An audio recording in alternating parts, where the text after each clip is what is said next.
সুপ্রিয় দর্শক শ্রোতা, আজকে আমাদের চ্যানেলে আপনাদেরকে স্বাগতম জানাচ্ছি। আজকে আপনাদের সামনে একটি বই নিয়ে হাজির হয়েছি, যে বইটির নাম পাকিস্তান থেকে পলায়ন। বইটি লিখেছেন lieutenant colonel M A Hamid, PSC অবসরপ্রাপ্ত। বইটি হাওলাদার প্রকাশনী প্রকাশ করেছে এবং বইটির মূল্য নির্ধারণ করা হয়েছে 200 টাকা। বইটি অত্যন্ত সুখপাঠ্য একটি বই এবং ইতিহাস নিয়ে যারা গবেষণা করতে আগ্রহী, ইতিহাস যাদের ভালো লাগে, বিশেষ করে মুক্তিযুদ্ধ সম্পর্কিত ইতিহাস, তারা বইটি সংগ্রহে রাখতে পারেন। তাদের জন্য বইটি অবশ্যই ভালো লাগবে। এখানে লেখক সম্পর্কে একটি কথা বলি। লেখক lieutenant colonel M A Hamid. তিনি বাংলাদেশ সেনাবাহিনীর একজন চৌকস এবং বিচক্ষণ অফিসার হিসেবে পরিচিত ছিলেন। তার আরো একটি পরিচয় রয়েছে, তিনি আমাদের বাংলাদেশের খ্যাতনামা দাবাড়ু রানী হামিদের হাজবেন্ড এবং বাংলাদেশের কিংবদন্তি ফুটবলার কাইসার হামিদের বাবা। এই বইটি মূলত লেখা হয়েছে বাংলাদেশের মহান মুক্তিযুদ্ধকালীন সময়ে যারা পাকিস্তানে চাকরি সূত্রে আটকে পড়েছিলেন চাকরি করতে গিয়ে, এবং তৎপরবর্তী সময়ে শত্রু দেশে কি নিদারুণ যন্ত্রণার মধ্যে তাদের জীবন কেটেছে এবং কত ঝুঁকি নিয়ে তারা মাতৃভূমিতে আসতে সমর্থ হয়েছেন, সেই স্মৃতিকথাগুলো এখানে উল্লেখ রয়েছে। আশা করি আপনাদের ভালো লাগবে। আমার ভালো লেগেছে বিধায় আমি এটা পড়তে আগ্রহী হলাম। তো আমরা এটা পড়া শুরু করি। এখানে উৎসর্গ রয়েছে, উৎসর্গটা পড়ছি। হিন্দুকুশ পর্বতমালার বিপদ সংকুল পথে পলায়নের সাথী প্রিয়তমা স্ত্রী রানী হামিদকে। এখানে একটা পলায়নের রুট দেওয়া রয়েছে, কোন রুটে তিনি পলায়ন করেছিলেন তারা। রক্তমাখা দিনগুলো। ঢাকা ক্যান্টনমেন্টের ছাউনি থেকে প্রচন্ড গোলাবর্ষণের ছত্রছায়ায় প্রাদেশিক রাজধানী ঢাকা রাজপথে বেরিয়ে এলো সশস্ত্র পাক বাহিনী। যেমন করে চাক থেকে বিষাক্ত হুল উঁচিয়ে ঝাঁকে ঝাঁকে বেরিয়ে আসে ভীমরুলের দল। গোলাগুলির প্রচন্ড শব্দে ঢাকার আকাশ বাতাস বিকীর্ণ। ঘর বাড়ি দোকানপাট গোলার আঘাতে চূর্ণ বিচূর্ণ। নিরস্ত্র জনতার বিরুদ্ধে খান সেনাদের অভিযানের প্রথম ঝটিকাতেই মারা পড়ল নাম না জানা হাজার হাজার নিরীহ মানুষ।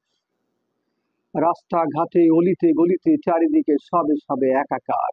মানুষ আর পশুর গলিত লাশ পড়ে রইল রাস্তায়, ফুটপাতে ভাসতে থাকলো একসাথে নদী নালায় ডোবায়, ভয়ে কম্পমান সারা দেশ। ৭১-এর ২৬শে মার্চ সৃষ্টি হলো দুটি দেশ, দুটি জাতি। মার খেয়ে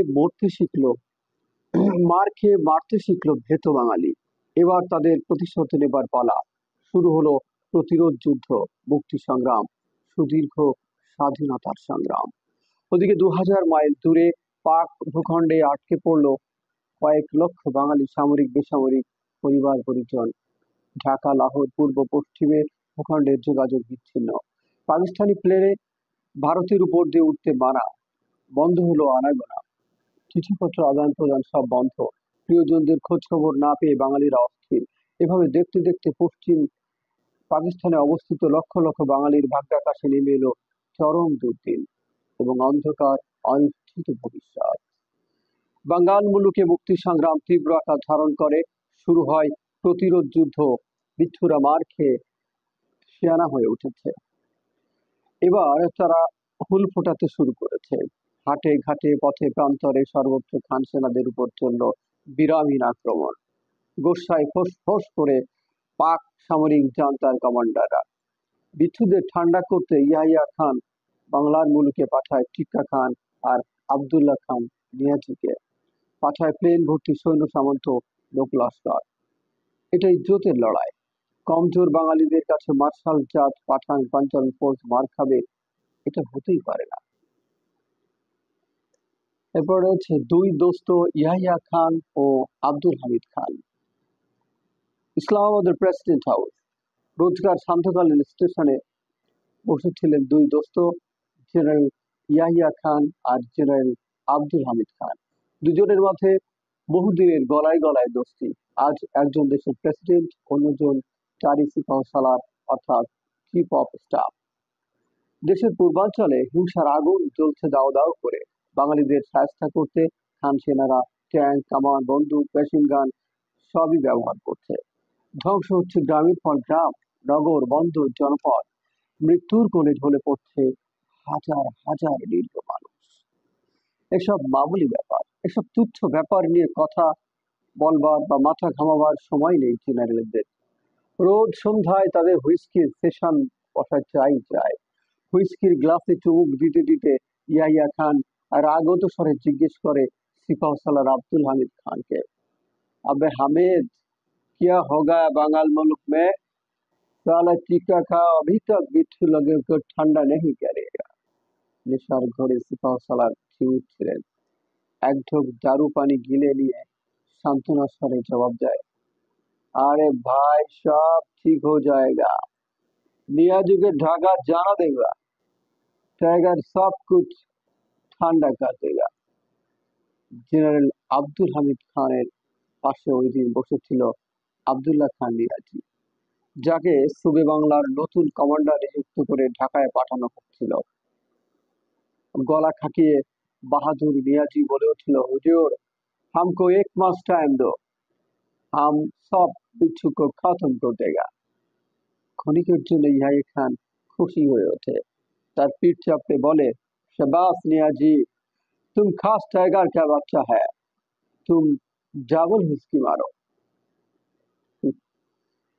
পশ্চিমের দৃশ্য, খান সেনাদের কান্না।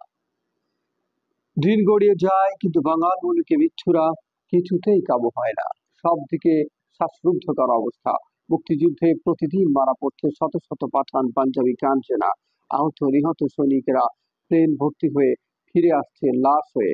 পাঞ্জাবের ঘরে ঘরে আহাজারি, সর্বত্র হাহাকার।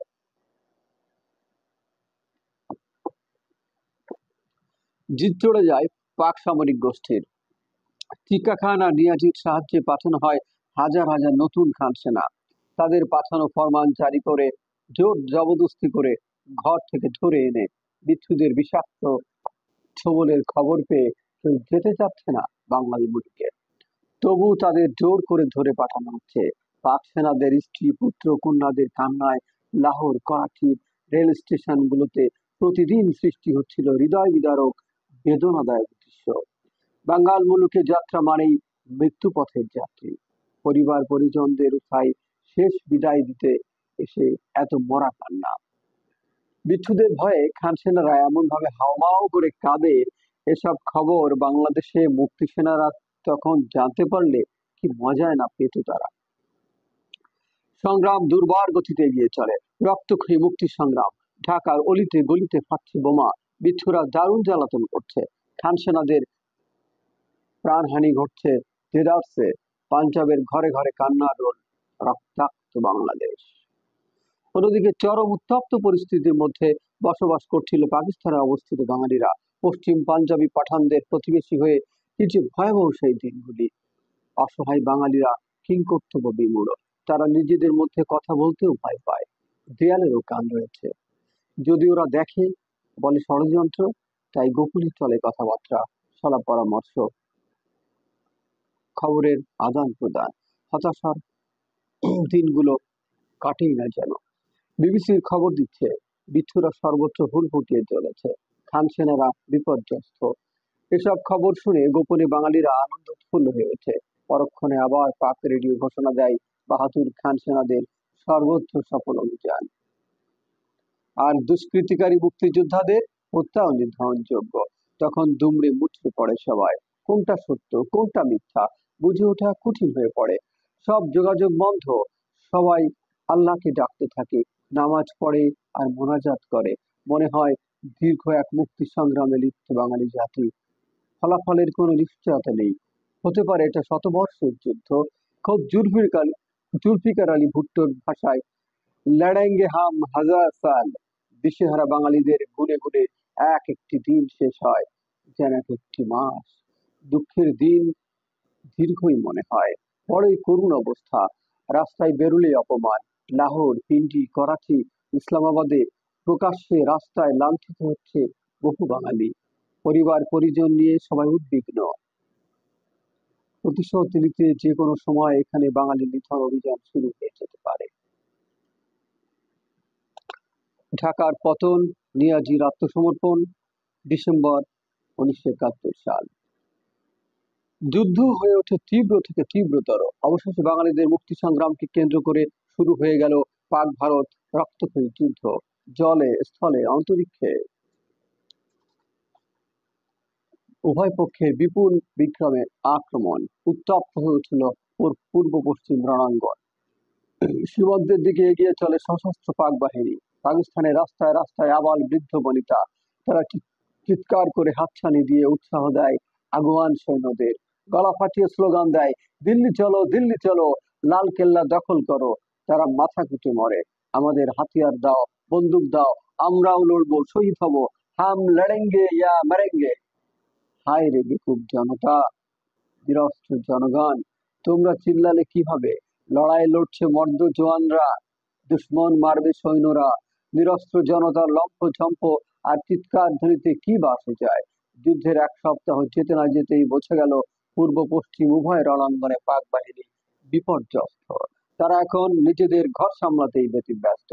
পূর্ব রণাঙ্গন মিত্রবাহিনী আর বিচ্ছুরা চতুর্দিক থেকে চেপে ধরেছে ঢাকায় অবস্থিত টাইগার নিয়াজির হেডকোয়ার্টার। মাঝদরিয়ার নৌকায় টলমল। ঢাকার পতন আসন্ন। 16 ডিসেম্বর ঢাকা রেসকোর্স ময়দান। টাইগার নিয়াজি লেজ গুটিয়ে হাজির হলেন ঐতিহাসিক রেসকোর্স ময়দানে। কোমর থেকে তার পিস্তল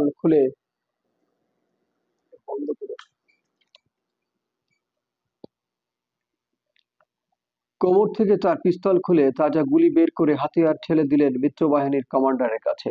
পরাজিত জেনারেল নিয়াজি হেলালে জুরাত, হেলালে পাকিস্তান। শেষ হলো তার লম্ফঝম্প বাংলার মাটিতে। প্রায় 1 লক্ষ অক্ষত সেনাবাহিনী নিয়ে দাম্ভিক সেনাবাহিনীর আত্মসমর্পণ। পৃথিবীর যুদ্ধ ইতিহাসের এক বিরল ঘটনা, এক অনন্য রেকর্ড। লাহোর করাচিতে হতভম্ব পাক জনতা, তারা বিশ্বাস করতে পারে না ঢাকায় পতন ঘটেছে। টাইগার নিয়াজি সারেন্ডার করেছে। মাশরিকি পাকিস্তান খতম হয়ে গেছে। চোখের জলে তাদের বুক ভাসে, তারা মাতম করে। 17 ডিসেম্বর বেলা 4 ঘটিকা সম্পূর্ণ আকস্মিকভাবে বেতার ভাষণ দিলেন সাদ্রে পাকিস্তান জেনারেল আগা মোহাম্মদ ইয়াহিয়া খান। কণ্ঠ তার বাষ্পরুদ্ধ। ঘোষণা দিলেন, প্রিয় দেশবাসী, আমরা হেরে গেছি, আমাদের সব শেষ। বাংলার মুলুকে নিয়াজি সারেন্ডার করেছে, অতএব পশ্চিমে আমাদের আর যুদ্ধ চালিয়ে লাভ নেই। সিজফায়ার, বিনা শর্তে যুদ্ধবিরতি। আকস্মিক এই ঘোষণা শুনে পাক জনতা সম্পূর্ণ বিভ্রান্ত, যেন দিন দুপুরে বজ্রপাত। একদিন আগেও পাক রেডিও বাহাদুর জওয়ানদের সবকটি রণাঙ্গনে জোর কদমে এগিয়ে যাওয়ার গরম গরম খবর দিচ্ছিল। হঠাৎ ইয়াহিয়া খান একই ঘোষণা। ক্ষিপ্ত হয়ে ওঠে পাক জনতা। বিনা যুদ্ধে সারেন্ডার অসম্ভব। পাকিস্তানের রাস্তায় রাস্তায় মিছিল। তারা যুদ্ধবিরতি মানে না, তারা লড়াই চালিয়ে যাবে। দরকার হলে সিপাহীদের বদলে জনতা হাতিয়ার ধরবে। No surrender. গাদ্দার ইয়াহিয়া খান, শরাবি ইয়াহিয়া খান। সর্বত্র তুমুল হট্টগোল। কিন্তু হায়, ততক্ষণে সবকিছু লন্ডভন্ড হয়ে গেছে। সকল ফ্রন্টে সৈন্যরা থমকে গেছে। তারাও হতবাক, বিভ্রান্ত। বিষাদের ছায়া নেমে এসেছে সকল রণাঙ্গনে। পৃথিবীর 1 নম্বর পেশাদার সৈন্যবাহিনী বলে দাবিদার পাক বাহিনী পরাজিত, বিধ্বস্ত। পূর্ব রণাঙ্গনে পাক বাহিনীর আত্মসমর্পণের মধ্য দিয়ে জন্ম নিল এক নতুন দেশ, সৃষ্টি হলো নতুন ইতিহাস। ইয়াহিয়া খান বন্দী, মহিলাদের জুতাবর্ষণ। পাকিস্তানের চতুর্দিকে অসন্তোষ ফেটে পড়ল। লাহোর, করাচি, পেশোয়ার, পিন্ডি, সর্বত্র রাস্তায় রাস্তায় লোকজন চিৎকার ধ্বনি দিয়ে বেরিয়ে পড়ল। জনতা পাক জেনারেলদের উপর খেপে গেল। বহু জায়গায় জেনারেলদের পতাকাবাহী গাড়ি আক্রান্ত হলো। দেশব্যাপী অসন্তোষ আর বিদ্রোহের মুখে পদত্যাগ করলেন ইয়াহিয়া খান। জুলফিকার আলী ভুট্টো হলেন পাকিস্তানের নতুন প্রেসিডেন্ট, আর পরাজিত ইয়াহিয়া খান হলেন অন্তরীণ, নিজ গৃহে বন্দী। তবু জনতার রোষ থামল না। পেশোয়ারে মহিলারা তার বাড়ি ঘেরাও করে তার উপর জুতা বর্ষণ করলো। তিনি পালাতে লাগলেন পাকিস্তানের এক শহর থেকে অন্য শহরে। কিন্তু সর্বত্র একই অবস্থা। তিনি যেখানে আশ্রয় নিচ্ছেন সেখানেই গৃহবধূরা তাকে ঘেরাও করছে, তারা জুতো বর্ষণ করছে। মাত্র কদিন আগেও তার প্রতি নিবেদিত হতো পুষ্পমাল্য, সশস্ত্র সালাম আর কুর্নিশ। আর আজ হায়, তার উপর পুষ্প বর্ষণের বদলে হচ্ছে জুতা বর্ষণ। অদৃষ্টের কি নির্মম পরিহাস। মহিলাদের তিনি বড়ই পেয়ার করতেন, আর আজ সেই মহিলারাই কিনা তাকে অপমানিত করছে জুতো মেরে। প্রতিবাদ মুখর জনতা পেশোয়ারে তার সুদৃশ্য বাড়িতে আগুন ধরিয়ে দিল। জনতার মিছিলে প্রকাশ্যে তার ফাঁসির দাবি উঠল। বিব্রত পাক কর্তৃপক্ষ হাজার হোক সাদরে মালমুকাত ইয়াহিয়া খান, তাকে কোনো রকমে জনতার রোষ থেকে বাঁচিয়ে রাখা হলো গোপন স্থানে অন্তরীণ করে। হায় রে নিয়তি। ঘটনাবহুল ৭১ ডিসেম্বর। এত ঘটনা এত অল্প সময়ে এত নাটকীয় ভাবে ঘটে গেল, এসব বুঝি হিন্দি ছায়াছবির উদ্ভট কাহিনীকেও হার মানায়। অবশেষে নাটকীয় অধ্যায়ের শেষ হলো। পাকিস্তান ভেঙে দুটুকরো হলো, জন্ম নিল এক নতুন দেশ, বাংলাদেশ। আর ভাঙা একটি ডানা নিয়ে আহত পাখির মতো ছটফট করতে থাকলো পাকিস্তান। পাকিস্তানে আটকে পড়া দিনগুলি। স্বাধীন বাংলাদেশের অভ্যুদয় হলো রক্ত রাঙা পতাকা নিয়ে, কিন্তু পরাধীনতার শৃঙ্খলে আবদ্ধ হয়ে পড়ল পাকিস্তানে আটকে পড়া কয়েক লক্ষ বাঙালি নাগরিক ও তাদের পরিবার পরিজন। হাজার হাজার সামরিক বেসামরিক বাঙালি পরিবারের ভাগ্যা আকাশে নেমে এলো কালো মেঘের ছায়া। তাদের অবস্থা কি? তারা স্বাধীন নাকি পরাধীন? আজ তারা কোন দেশের নাগরিক? তারা বন্দী না জিম্মি? তারা কি ফিরে যেতে পারবে তাদের মাতৃভূমিতে, নাকি বাঙ্গাল মুলুকে স্বজন হত্যার প্রতিশোধ নেবে তাদের উপর? নাকি প্রায় ১ লক্ষ বন্দী খান সেনার বদলে তারা হবে বলির পাঠা? এসব কত শত প্রশ্নের উদয় হলো আটকে পড়া বাঙালিদের নিয়ে। অনিশ্চিত দিনকাল, অন্ধকার ভবিষ্যৎ, আটকে পড়া লক্ষ বাঙালির সাথে আটকে আছেন খোদ বঙ্গবন্ধু শেখ মুজিবুর রহমান। অন্তরীণ তিনি পাকিস্তানের মিয়া ওয়ালি জেলে। সংকটাপন্ন তার জীবন। উদ্ভ্রান্ত পাকিস্তানি মিলিটারি জানতা যে কোনো কিছু ঘটতে পারে তার ভাগ্যে। ষড়যন্ত্র চলে তাকে মেরে ফেলার, উদ্বিগ্ন সারা বিশ্ব। অবশেষে একদিন তাকে মুক্তি দেয়া হলো সসম্মানে। খোদ প্রেসিডেন্ট জুলফিকার আলী ভুট্টো লাহোর বিমানবন্দরে গিয়ে আলিঙ্গন করে অশ্রু সজল নয়নে তাকে বিদায় জানালেন। পিআইয়ের বিশেষ বিমান তাকে বহন করে নিয়ে গেল লন্ডনের পথে মুক্ত দিগন্তে। মুক্তি পেলেন শেখ মুজিবুর রহমান। একদিন ইয়াহিয়া খান কথায় কথায় শেখ মুজিবকে বলতেন গাদ্দার।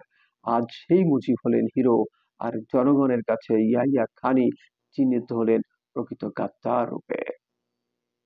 মাত্র দুদিন আগে যার হাতে পরানো হয়েছিল হাতকড়ি, আজ তার গলায় পড়লো ফুলের মালা। আর যার মাথায় ছিল রাজ মুকুট, তার গলায় পড়লো জুতোর মালা। একদিন ইয়াহিয়া খান শেখ মুজিবকে করেছিলেন বন্দী, আজ কুখ্যাত ইয়াহিয়া খান নিজ দেশেই নিজেই হলেন দেশদ্রোহী হিসেবে বন্দী। আজ মুজিব হলেন মুক্ত। এসব ঘটনা ওলট পালট হয়ে গেল মাত্র কদিনের ব্যবধানে। স্রষ্টার কি অপূর্ব বিচার! ঘটনাপ্রবাহ দ্রুত মোড় নিতে থাকে এক খাত থেকে অন্য খাতে। বাঙালিদের ভাগ্য ঘুরতে থাকে পাগলা হাওয়ার চরকির মতো। পরিবার পরিজন নিয়ে সবাই দিশেহারা, দুশ্চিন্তায় জর্জরিত বাঙালিরা। বিপর্যস্ত ভবিষ্যৎ, উদ্গ্রীব হয়ে সবাই অপেক্ষা করে চরম পরিণতির জন্য। সময় গড়িয়ে যায়, বাঙালিদের ভাগ্য নিয়ে চলে ছিনিমিনি খেলা। দেখতে দেখতে পশ্চিমে আটকে পড়া বাঙালিদের ভাগ্য আর ভারতের শিবিরে বন্দী পাক সেনাদের মুক্তির ব্যাপার এক সূত্রে গঠিত হয়ে পড়ে। আটকে পড়া বাঙালিদের সাথে বিনিময় হবে পাক যুদ্ধবন্দীদের। প্রথমে ভারত ছাড়বে পাক বন্দীদের, তবেই পাকিস্তান ছাড়বে বাঙালিদের। চলল সওদাবাজি, জোর দর কষাকষি। এর অবস্থায় বাঙালিরা পাকিস্তান থেকে প্রাণ নিয়ে পালাবার পথ খুঁজতে থাকে। পাক ভারত বর্ডারে তখন উভয় সৈন্যবাহিনীর মুখোমুখি অবস্থান। পালাবার পথ নেই। একমাত্র পথ পশ্চিম দিকে পাক আফগান সীমান্ত পারের দুর্গম হিন্দুকুশ পর্বতমালা অতিক্রম করে যদি পৌঁছানো যায় আফগানিস্তানে, তাহলে হয়তো সেখান থেকে বাংলাদেশে যাওয়ার একটা কিছু সুরাহা হতে পারে। বড়ই কঠিন পথ। পশ্চিম সীমান্তে অবস্থিত দুটি প্রাচীন গিরিপথ খাইবার পাস ও বোলান পাস, দুটি গিরিপথ কিছুদিন ধরে বন্ধ করে দেওয়া হয়েছে যাতে কোনো বাঙালি ওদিক দিয়ে পালাতে না পারে। কড়া পাহারা বসানো হয়েছে এই দুটি গিরিপথে। পেশোয়ারের কাছেই বিখ্যাত খাইবার গিরিপথ, সরাসরি কাবুল পৌঁছানোর রাস্তা। বহুবার আসা যাওয়া করেছি এই গিরিপথে, কিন্তু আজ সেই পথ বাঙালিদের জন্য চিরতরে বন্ধ। ইতিমধ্যে বেশ কিছু বাঙালি ওই পথে পলায়ন করতে গিয়ে ধরা পড়েছে।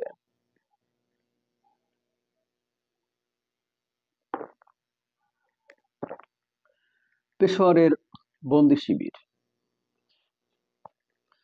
পাকিস্তানের পেশোয়ার সামরিক ছাউনির একটি শিবিরে বন্দী রয়েছি আমরা। বসে বসে অনিশ্চিত দিন গুনছি সবাই, বাঙালি সৈনিকরা, অফিসার আর চাকুরিচ্যুত। সামনের দিনগুলোতে কি অপেক্ষা করছে কেউ বুঝে উঠতে পারে না। সবার কর্মমুখর দিনগুলো হঠাৎ করে থমকে গেছে। স্তব্ধ আজ গতিময় জীবন প্রবাহ। আটকে পড়া দিনগুলো অসহ্য হয়ে ওঠে, মনে হয় সবকিছুই যেন অনিশ্চিত, কিন্তু কারো কিছু করবার নেই। অফুরন্ত অলস সময় কিছুতেই শেষ হতে চায় না। বসে বসে কেউ বই পড়ে, কেউ তাস খেলে, কেউ দাবা খেলে, কেউ যোগ ধ্যান করে, কেউ কেউ খৈনি খেয়ে রামদাসের মতো ঝিমায়। দল বেঁধে চলে গল্প গুজব, তাও একসময় শেষ হয়ে আসে। কেউ আর গায়ে পড়ে ঝগড়া বাঁধায়, তাতেও পুরো শক্তি ক্ষয় হয় না। চলে বাঙালিদের প্রিয় চর্চা, পরচর্চা, তাতেও সবার বুঝি নিঃশেষ হয়ে যায়। এরপর কি করবে ভেবে পায় না। কেউ কেউ বুঁদ হয়ে অতীতের সুখস্মৃতি ঘাঁটতে থাকে। কর্মহীন বেকার দিনগুলোতে নেমে আসে মানসিক অবসাদ। তবু বেঁচে থাকার তাড়নায় কিছু না কিছু করতেই হয়, তা প্রিয় হোক আর অপ্রিয়ই হোক। একবার আমাদের ব্যারাকে পানি বন্ধ হয়ে গেল। প্রচন্ড গরমে পানির জন্য বাচ্চাদের হাহাকার পড়ে গেল। নিচে একটিমাত্র সাধারণ পানির ট্যাপ থেকে লাইন বেঁধে পানি নিতে তারা কাড়াকাড়ি শুরু হলো। আমরা যে কজন অফিসার উপরের দোতলায় থাকতাম তাদের জন্য মটকা দিয়ে বা বালতি দিয়ে পানি উঠানো বড়ই কষ্টকর ছিল। নিচে ট্যাপ থেকে আমি বালতিতে পানি ভরতাম আর দোতলার উপর থেকে আমার স্ত্রী আর ছেলে কায়সার দুজন মিলে দড়ি টেনে পানি উঠাতো। প্রথমে ভাবলাম হয়তো পাকিস্তানিরা ইচ্ছে করে পানি বন্ধ করে দিয়েছে, কিন্তু পরে স্টেশন হেডকোয়ার্টারে খোঁজ দিয়ে দেখা গেল তারা পানি বন্ধ করেনি। তাহলে নিশ্চয়ই লাইনে কোথাও গন্ডগোল হয়েছে। পরে দেখা গেল আমাদেরই এক অফিসার, যিনি ব্যারাকের প্রথম কামরায় থাকতেন, প্রতিবেশী অফিসারের সাথে ঝগড়া করে তিনি পানির মেন লাইনে কন্ট্রোল প্যাচ ঘুরিয়ে পানি বন্ধ করে দিয়েছেন। আমরা সবাই দল বেঁধে তার উপর চড়াও হয়ে বেশ কিছু উত্তম মধ্যম দিলাম তাকে। তার শিক্ষা হলো বটে, কিন্তু আমাদের 10-15 দিন পানির কি কষ্টই না গেল। দেশে ফিরে ওই অফিসারটি পরে একজন সিনিয়র অফিসার হয়েছিলেন। এসব কত ছোটখাটো বিশ্রী ব্যাপারই ঘটতো, যা ক্যাম্পের বন্দিদশার পরিবেশ থেকে সৃষ্টি হতো, সেসব আজ কল্পনা করতেও খারাপ লাগে। এদিকে আমার স্ত্রীর কথাই ধরুন, সুদীর্ঘ বিবাহিত জীবনে তার ছোটবেলায় প্রিয় খেলা দাবা সংসারের ঘূর্ণিপাকে একদম লাটে উঠেছিল। ক্যাম্পে এসে হঠাৎ করে পেয়ে গেল মূর্ছে ধরা দাবা চর্চার অফুরন্ত অবসর। সে কি নিঃস্বার্থ চর্চা, যার ফলে একসময় দেশে ফিরে এসে সে হয়ে উঠেছে একজন চ্যাম্পিয়ন দাবা খেলোয়াড়, একেবারে জাতীয় চ্যাম্পিয়ন। এভাবে তার অজান্তেই পাকিস্তানি ক্যাম্পে আটকে পড়া বন্দি জীবন তাকে জাতীয় ও আন্তর্জাতিক ক্রীড়াক্ষেত্রে খ্যাতি অর্জনে সাহায্য করেছে। দীর্ঘদিন ক্যাম্পে বন্দী না থাকলে বাংলাদেশে রানী হামিদ নামের এক আন্তর্জাতিক দাবড়ুর হয়তো সৃষ্টিও হতো না। পেশোয়ার ক্যাম্পের দায়িত্বে ছিলেন এক পাঠান অফিসার, কর্নেল কিয়ানি, পাকিস্তানের স্বনামধন্য বিচারপতি জাস্টিস কিয়ানির পুত্র। তিনি ছিলেন পাকিস্তান মিলিটারি একাডেমিতে আমার শিক্ষক। সেই সূত্রে তার সাথে আমার ভালো সম্পর্ক। বাপের মতো তিনিও ছিলেন সোজা ও স্পষ্টবাদী, তাই পাক সেনাবাহিনীতে তার প্রমোশন আর বেশি দূর গড়ায়নি। এছাড়া তার সাথে ঘনিষ্ঠ হওয়ার আর একটা কারণ ছিল, তা হলো হাত দেখা। বলা বাহুল্য, কর্মহীন অলস দিনগুলোতে ঘটনাচক্রে একদিন হ্যান্ডবুক অফ কিরো নামে একখানা হস্তরেখার বই আমার চোখে পড়ে যায়। ওটা কিনে এনে রাত দিন মনোযোগ দিয়ে পড়তে থাকি। এতে করে হাত দেখা বিষয়ে বেশ কিছু আইডিয়া হয়ে যায়। আমাদের ভাগ্য তো এমনিতেই শিকই ঝুলছিল। কর্নেল কিয়ানিও প্রমোশন না পাওয়ায় বড় হতাশায় ভুগছিলেন। সৈনিক হলেও কি হয়, সব মানুষেরই ভূত ভবিষ্যৎ জানার ব্যাপারে কম বেশি দুর্বলতা রয়েছে। তাই তিনি আমাকে চুপিসারে মাঝে মাঝে ক্যাম্প থেকে অফিসে ডেকে পাঠাতেন। তারপর নিজে তার হাত দুখানি টেবিলের উপর মেলে দিয়ে বলতেন, আরে ভাই, ভালো করে দেখো প্রমোশনের কোনো নতুন লাইন ডেভেলপ করলো কিনা। কর্নেল কেয়ানি ছিলেন বড়ই সরলমনা পাঠান অফিসার। আমি তো তার সাইকোলজি এমনিতেই জানতাম। অভিজ্ঞ জ্যোতিষীর মতো হাত নাড়াচাড়া করে বলতাম, আরে স্যার, একটু সবুর করুন, একটি লাইন উঠে আসছে। উপরের গ্রহ নক্ষত্রগুলোর সঠিক মিলন ঘটলেই আপনার প্রমোশন নির্ঘাত। একাত্তু আশার বাণী শুনলে তিনি বড়ই খুশি হতেন। উপরের দিকে তাকিয়ে কপালে হাত ঠুকিয়ে বলতেন, আল্লাহ জানে কত মিলাপ হোগা। হঠাৎ একদিন তিনি আমাকে অফিসে ডেকে কানে কানে বললেন, শোনো হামিদ, আমার হাত তোমাকে আর বেশি দিন দেখতে হবে না। শীঘ্রই তোমাদের এই ক্যাম্প পেশোয়ার থেকে পাঞ্জাবে বড় একটা বন্দি ক্যাম্পে সরিয়ে নেওয়া হবে। সেখানে বাঙালি সৈনিক ও অফিসারদের পুরাদস্তুর যুদ্ধবন্দী হিসেবে আটকে রাখা হবে। কতদিন রাখা হবে আল্লাহ মালুম। বাঙালি সৈনিকদের নিয়ে এমন ছিনিমিনি খেলা দেখে তার মনও খুব আফসোস হচ্ছিল। এর বেশি তিনি আর কিছু বলতে চাইলেন না। তার কামরা থেকে যখন বেরিয়ে এলাম তখন আমার মাথার রক্ত গরম হয়ে উঠেছে। নানা চিন্তা মাথায় এসে ভিড় করলো। আমাদের ভাগ্য নিয়ে কি পাকিস্তানিরা এভাবে ছিনিমিনি খেলবে? ঠিক ওই মুহূর্ত থেকে আমার পায়ের তলায় পাকিস্তানের মাটিকে বিষাক্ত কণ্টকাকীর্ণ মনে হলো। আর এক মুহূর্ত ওখানে থাকতে চাচ্ছিলাম না। তখনই সিদ্ধান্ত নিলাম, আর পাকিস্তানি বন্দি শিবিরের বাসিন্দা হয়ে থাকবো না। পাকিস্তান থেকে পলায়ন করতেই হবে। সিদ্ধান্তটি ছিল খুবই কঠিন, কারণ একা থাকলে তো কোনো চিন্তাই ছিল না। সমস্যা দাঁড়ালো পরিবার নিয়ে, স্ত্রী পুত্র কন্যা নিয়ে। এদের নিয়ে কি হবে? এতদিনের এত বড় সাজানো গোছানো সুন্দর সংসারই বা কি হবে? পলায়নের সিদ্ধান্ত। গভীর রাত, বাচ্চারা ঘুমে আচ্ছন্ন। আমি ও আমার স্ত্রী ঘরের বাতি নিভিয়ে অতি সন্তর্পণে দীর্ঘ আলোচনায় লিপ্ত হলাম। দুর্গম পাহাড়ি পথের যাবতীয় বিপদ আপদের কথা নিয়ে আমরা গভীর চিন্তা ভাবনা করলাম।